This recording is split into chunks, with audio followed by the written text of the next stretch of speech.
Hey guys, Cyber Aquarius coming to you with an update on the 25-gallon Fusion Lagoon. The tank cycled in 18 days, and I've added two fish, two ORA pajama cardinals.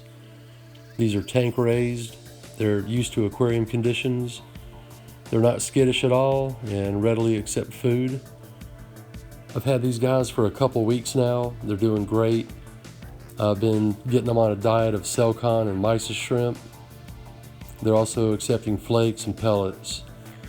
Well, I've got some corals in the tank as well. Some of them came over from the 38. A couple others came from some local fish stores. But the first thing I want to show you guys are some additions in my equipment. The first being my spin stream nozzles. I want to give a shout out to Pelfrey on YouTube. He donated one of these spin stream nozzles to my aquarium.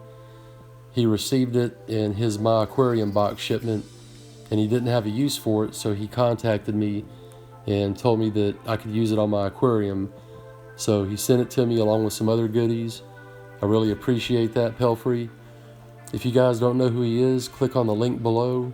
He has a 27-gallon Reef aquarium where he's documented everything. He shows all the equipment, the setup. He has some really good information regarding his build. Be sure to go check him out, guys. Click on the link below. Along with the random flow patterns created by the spin stream nozzles, I've also redirected the Sea Nano Voyager wave makers to where they're pointed against the glass. When the skimmer was breaking in, I was able to watch the micro bubbles and position these for the best flow pattern. I also recorded the low, moderate, and high flow areas of my aquarium for proper coral placement. Both of the Sea pumps are hooked up to my high door Coralia smart wave maker to come on alternately every 15 minutes. Another thing that I've done, I've added a fan for evaporative cooling. This is a CPU fan. I soldered on a plug and I've got them plugged into my temperature controller. If you guys didn't see that video, the last video I posted was the build of this temperature controller. It does a fantastic job of maintaining my aquarium's temperature at 78 degrees. In the event that my aquarium should reach 79 degrees, the cooling outlet will turn on. Turning on the fan, it'll bring the temperature back down to 78. And if it drops to 77, the heating outlet will turn on my heater. I also constructed a screen lid, and I added these clips, got them at Bulk Reef Supply. They're from Innovative Marine 8mm clips. I don't want to have any jumpers, so I made the lid tight fitting so nothing can fit through here. Yep, always just taking precautions. Alright, so let me go ahead and run down the corals, show you what all I've got in here. Here in the front, I've got green star polyps that I fragged off of the back glass of my 38. You'll see that I've isolated them on this small rock in the front, keeping them from spreading to any of the other rocks. I have also moved over the Australian torch coral from the 38. It really likes this area here. It's getting good moderate flow.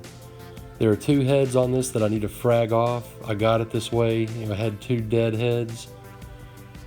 And I'm probably going to move it up there to the upper left of the big rock. Right now it's just nestled between these two rocks. Nothing's glued down at the moment. And I've also got a bubble coral. This is a green bubble coral.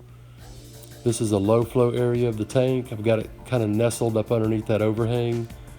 They require low flow and low to moderate lighting.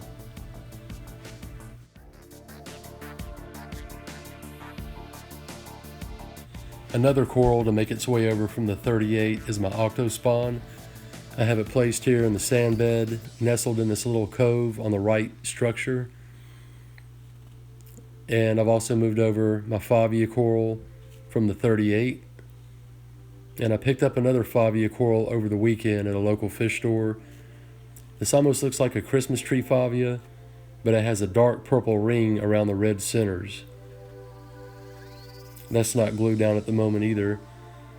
And the red cap, I got it this past weekend. And my toadstool coral from the 38 moved over as well. I'm not 100% sure that the toadstool is going to stay in the tank. Just want to see how it responds there. I got a Trochus snail there in the back, a Ninja Star snail, and an Astrea snail over here on the left. I didn't want to add too much of my cleanup crew at one time. I'm getting very little diatoms at the moment. The tank usually gets diatoms right after the cycle, and I didn't want to starve my cleaning crew. You can see there's a little bit of diatom right here in the sand. I'm sure it's going to get worse than this, but I just want to make sure that the cleaner crew, has ample food. So I just don't want to rush that. I'll slowly build up my cleanup crew over time. My nitrates peaked out at 10 parts per million after the fishless cycle. Now they're barely detectable. Using Seachem's nitrate test kit, it shows just a hint of pink. The API test shows the golden yellow color, but the Seachem test does show a trace amount. Calcium is anywhere between 415 to 420 parts per million. Alkalinity is at 8.9, magnesium at 1400, pH is 8.2, and salinity is at 35 parts per thousand. Well guys, over the next few months to a year, you're going to see this tank go through a major transformation. It's just going to take me some time to get the corals and get them in there.